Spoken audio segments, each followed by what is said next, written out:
January 18, 2022, I'm going to remind you all, including Danny Caldwell, has been told since the beginning of my videos and podcast and shared out to YouTube, do not contact, do not harass, do not stalk, get the fuck off my YouTube, you're not invited. Therefore, noting that January 18, 2022, approximately 6:40 a.m., he has messaged again, Danny Caldwell, I am telling you right now, I am contacting Somerset County Sheriff's Department and I'm going to have you charged with harassment.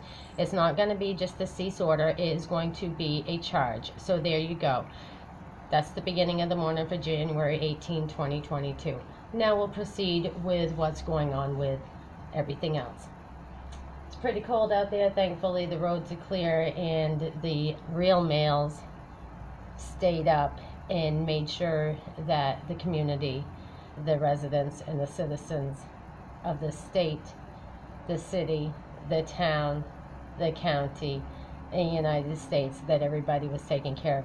For the rest of you that laid in bed and did absolutely fucking nothing, I have nothing good to say about you. Anyhow, ladies, I wish you well today. I hope you all are doing well, high spirits, and keep moving, because you're the one that are keeping this world going around. And I thank you. You're doing awesome. Make sure you guide your kids properly is my suggestion, and they're not being guided properly when they're being abused by the government is my opinion, and it's a fact as well. My daughter is continuously being abused by the system. I told you about where she's at right now, back in the hospital. Should she be in the hospital? No. Is there any call for her being in the hospital? No. Everybody knows that had contact with Brianna while she was in the state of Maine that she was doing quite well. She recovered quite well. Once she got lured by Northeast Kingdom Mental Health Services out of the state of Vermont, Derby, Vermont, run by the Attorney General, T.J. Donovan, it started again. Her medical declined. I last seen Brianna when she was having to get on a bus directed by Northeast Kingdom Mental Health Services. I have it on audio record that she contacted out and told them that she was worried and concerned about her safety and the fact that she would have to spend overnight in New York City by herself with no means of anything. She had no place to go. She had nothing, okay? I gave her what I could. I gave her what I had. And I didn't want to see her go. I begged her to stay.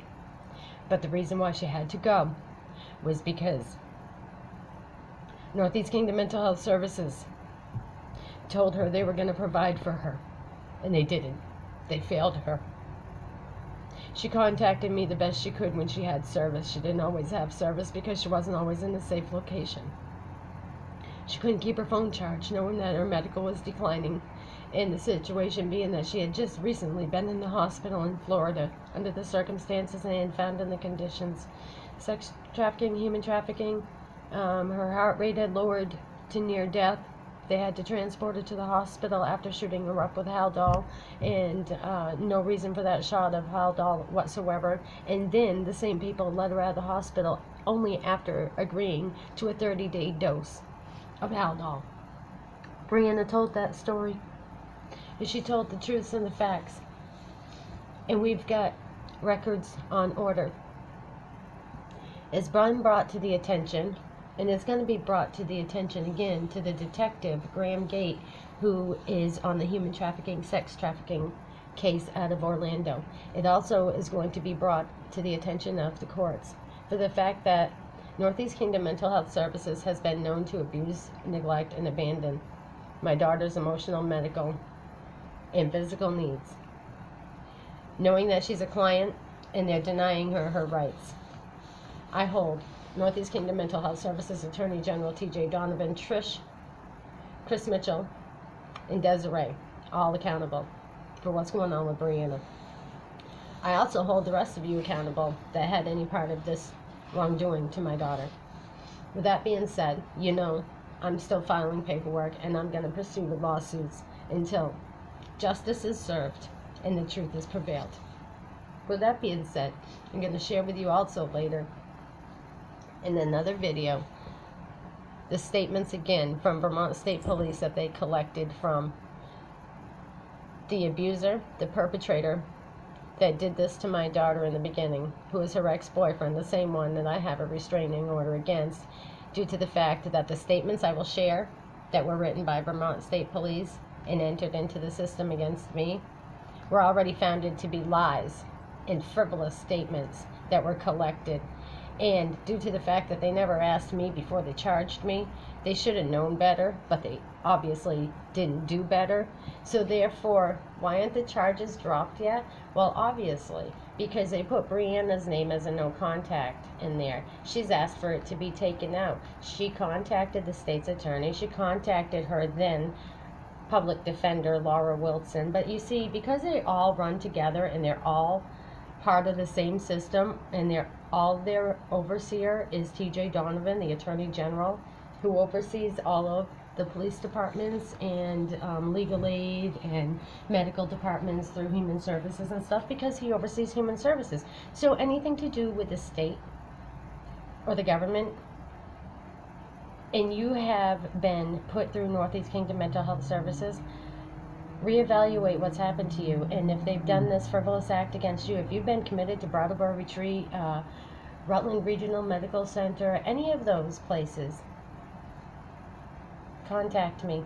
Share your story. I don't have to share your name, but the more people that want to tell their story, the more people that we can get to come forward, the quicker it is going to be to conceal the situation